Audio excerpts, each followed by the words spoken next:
Salatullah salamullah ala taha rasulillah. Salatullah salamullah ala yasin habibillah, ala yasin habibillah. Saya punya istilah ini diganti-ganti, apalagi setelah beberapa bulan kemarin, atas doa seluruh masyarakat Gorontalo, dari 504 peserta seluruh Indonesia dari polisi, kita berhasil meraih juara 1 dari polisi seluruh Indonesia. Inilah keberkahan kita. Sebagaimana kita meskipun kota Gorontalo, meskipun kabupaten Gorontalo, kabupaten di mana-mana dalam include satu provinsi, kita kota jauh, tapi kita bisa bersaing di tingkat nasional. Alhamdulillah kita bisa menjadi juara terbaik. Ini saya mendapatkan istilah karena saya Allah Ustadz, saya juga komandan, makanya dia singkat nama saya menjadi Uskom, Ustadz Komandan. Di tempat yang lain bukan Uskom lagi, tapi dia balik lagi menjadi Kompus, Komandan Ustadz, Ustadz Komandan. Suatu hari saya penasaran, saya panggil MC-nya itu, "Ibu, dia main Uskom Boti Wolo, Kom Usboti Wolo." Apa itu? Dia bilang, Uskom itu Pak, Ustadz dulu baru menjadi komandan. Oh Dito, iya. Kalau Kom Usboli Boti Wolo, apa Komus ini? Dia bilang komandan dulu baru jadi Ustadz. Saya jawab, tidak apa-apa, dua-duanya boleh, asalkan masih ada Ustadznya. Tapi jangan lama-lama semua jadi kosmos megikom saya, semua jadi alat panas nasi saya, ya Allah. Apalagi ibu-ibu hari-hari di kompor, lama-lama semua jadi kompor Allah saya. Jadi saya jawab pertanyaan ini, mana yang duluan, Ustadznya atau polisinya? Saya adalah Ustadz dulu baru menjadi polisi, bukan nanti polisi baru jadi Ustadz. Di mana belajarnya? Saya adalah murid langsung dari Habib As-Saggaf bin Muhammad Al-Jufri. Saya adalah alumni Pondok Pesantren Al-Khairat Pusat Palu. Saya dididik dari kecil dan saya sudah ceramah. Ketika umur 7 tahun, saya sudah terbang kemana-mana. Di separuh Indonesia saya sudah ceramah kemana-mana. Sehingga itu saya kadang tersenyum tertawa, kenapa Gorontalo suka menyingkat nama orang, yang panjang dia kasih pendek, yang pendek dia kasih pendek. Kenapa? Memangnya ada Ustadz? Ada. Siapa? Namanya orang bagus-bagusnya Sulaiman. Dia singkat poli menjadi Tesule. Abu Bakar, bagus-bagusnya Abu Bakar, dia singkat lagi menjadi Teboker. Apa maksudnya ini? Gorontalo suka menyingkat nama orang. Maksudnya adalah agar kita mudah mengenal dia, agar kita gampang menyebut dia. Sehingga itulah kita kenal dengan Gorontalo ini adat bersendikan Sarah, Sarah bersendikan Kitabullah. Makna yang besar kita bikin semarak ini adalah makna bagaimana kegembiraan kita. Di sini nuansa yang pertama ada silaturahim. Tali apapun putus. Kalau saya bilang tali nilon, semua teriak putus. Tali nilon putus, tali labrang putus, tali jangkar putus, tali karet putus. Tapi tali silaturahim tidak akan pernah putus diterpa hujan dan badai.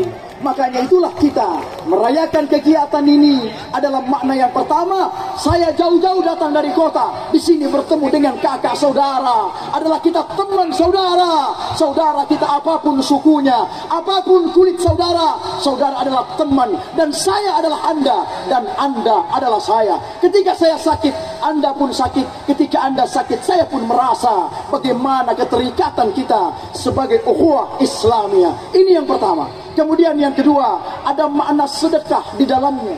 Tadi saya dengar Pak Camat Kepala Desa, luar biasa generasi muda Al-Bayan.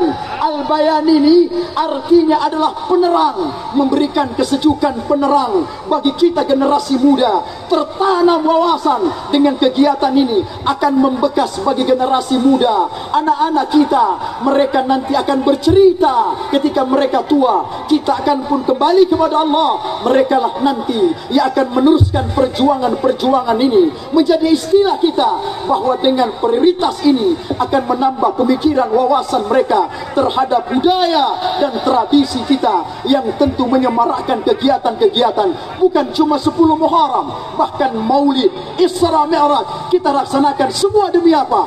Demi kita mengenang kembali bahwa ada peristiwa penting yang terdapat di dalamnya. Mengapa kita berpuasa 2 hari?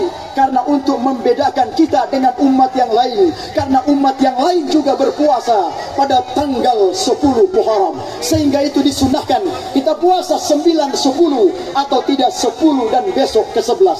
Sehingga itulah Rasulullah bersabda yang diriwayatkan oleh Imam Bukhari Muslim, kalaulah seandainya umurku panjang, saya akan berpuasa 2 hari, tapi pada tahun depan Rasulullah tidak sampai umurnya, Rasulullah sudah meninggal dunia. Lantas siapa yang diselamatkan pada tanggal 10 Muharram? Yang pertama, Nabi Adam alaihissalam. Bapak Ibu pernah dengar nama Nabi Adam? Pernah? Ti Oma kenal Nabi Adam? Kenal? Bapak dapat di mana Oma? Bandara? Bukan Ti Adam, Pak Adam. Bukan Pak Adam, Ti Adam. Nabi Adam. Nabi Adam ketika ia memakan buah khuldi, Allah mengatakan, wahai Adam, makanlah semua isi surga ini, ambil semua kenikmatannya, tapi jangan satu kau sentuh, jangan kau sentuh buah yang namanya buah khuldi. Tapi Nabi Adam memakannya, akhirnya dia terlempar dari surga ke bumi. Dia bersujud berpuluh tahun lamanya. Kemudian dia mengangkat tangannya, dia berdoa, Rabbana zalamna anfusana wa in lam taghfir lana wa tarhamna lanakunanna minal khasirin. Itu adalah doanya Nabi Adam pertama kali. Saya pernah tanya teman saya, bro, ente pernah dengar ini doa? Doa apa? Yang ini, Rabbana zalamna anfusana. Oh iya, doa tibaku. Tibaku imam di sebelah kuala. Bukan doa tibaku itu. Itu doanya Nabi Adam alaihissalam. Satu, Nabi Adam diterima taubatnya pada tanggal 10 Muharram. Dia mengangkat tangannya, Rabbana zalamna anfusana wa illam taghfir lana wa tarhamna lanakunanna minal khasirin. Sudah Bapak Ibu tahu. Oh, yang kedua, Nabi Yunus meragukan kebesaran Allah, dilemparkan pada lautan. Pada saat itu Allah perintahkan, wahai ikan nun, ikan hiu, ikan paus, kau telan Nabi Yunus, jangan kau kunyah. Kau telan saja, jangan kau kunyah. Kalau kau kunyah, hancur rencana. Kau telan, masukkan dalam perutmu. Setelah Nabi Yunus masuk ke dalam perut ikan, ikan kemudian membawa Nabi Yunus ke dalam dasar lautan. Pada saat sampai di dasar lautan, pada saat itulah dijelaskan dalam Al-Quran, zulumatun salas, bertemunya 3 kegelapan. Ini lampu kalau mati, mati semua, kita hanya mendapatkan gelapnya mati lampu, masih sedikit gelapnya. Tapi Nabi Yunus pada saat masuk ke dalam dasar lautan, bertemunya 3 kegelapan, zulumatun salas. Yang pertama, gelapnya di malam hari yang begitu gelap. Yang kedua, di dalam perut ikan yang begitu gelap dan busuk. Yang ketiga, di dalam dasar lautan yang begitu hitam dan dalam. Pada saat itu Nabi Yunus bersujud dan berdoa. Dia angkat tangannya, la ilaha illa anta subhanaka inni kuntu minaz zalimin. Itu istighfar, doa minta ampunnya Nabi Yunus alaihissalam. Selamatkan Nabi Daud alaihissalam. Diminta Nabi Daud ini meminta ampun karena atas kesalahannya.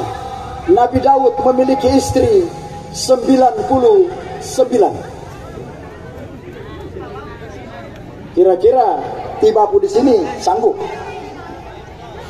Nabi Daud memiliki istri 99.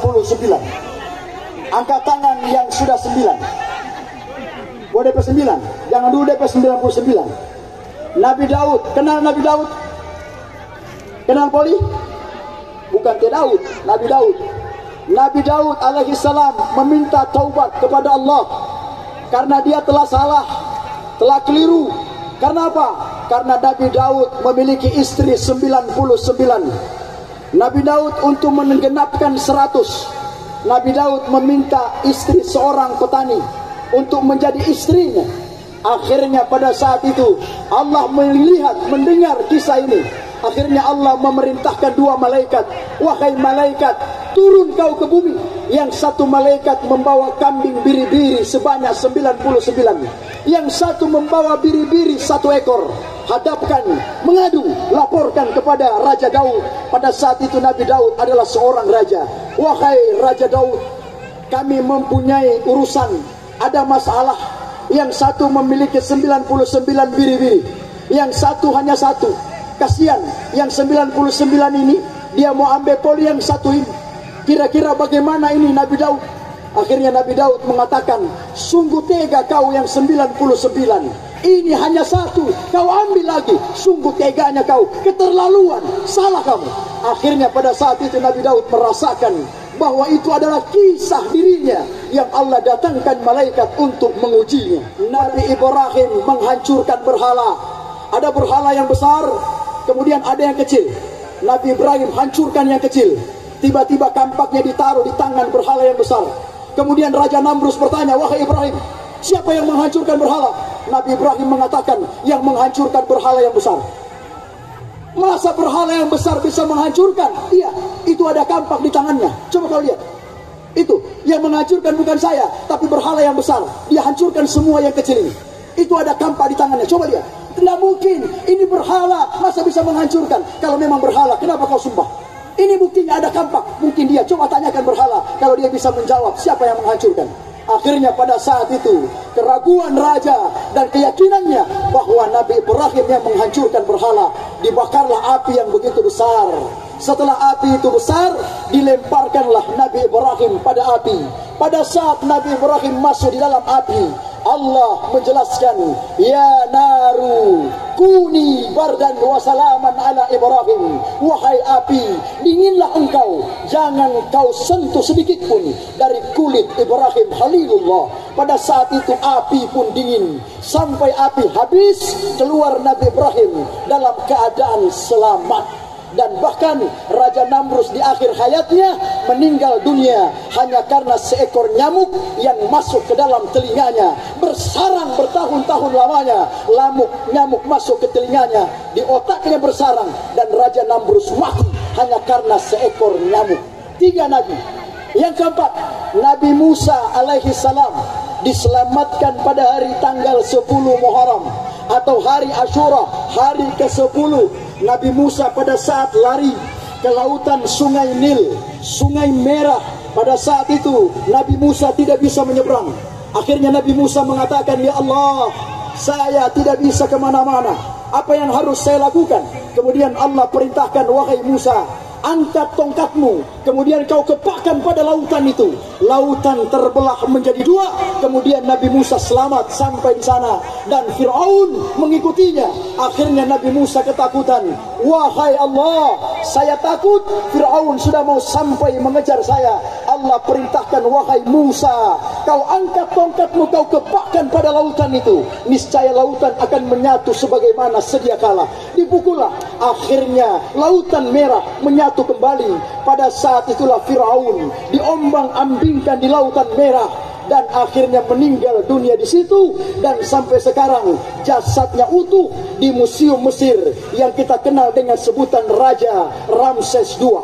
Bahkan diabadikan kulit tubuh Fir'aun utuh, dan dijelaskan dalam Al-Quran, fal yauma nunajika bibadanika. Pada hari ini Allah selamatkan tubuhnya agar menjadi saksi sejarah bagi seluruh penduduk bumi. Itulah contoh manusia yang durhaka terhadap Allah Tuhan Sang Maha Penciptanya. bagi kita generasi muda. Tertanam wawasan dengan kegiatan ini akan membekas bagi generasi muda. Anak-anak kita, mereka nanti akan bercerita ketika mereka tua. Kita akan pun kembali kepada Allah. Mereka lah nanti yang akan meneruskan perjuangan-perjuangan ini. Menjadi istilah kita bahwa dengan prioritas ini akan menambah pemikiran wawasan mereka terhadap budaya dan tradisi kita, yang tentu menyemarakkan kegiatan-kegiatan bukan cuma 10 Muharram, bahkan Maulid, Isra Mi'raj kita laksanakan semua demi apa? Demi kita mengenang kembali bahwa ada peristiwa penting yang terdapat di dalamnya. Sama-sama. Waj'alhu lana imama wa nura wa hudan wa rahmah. Allahumma zakirna minhuma nasina wa alimna minhuma jahilna warzuqna tilawah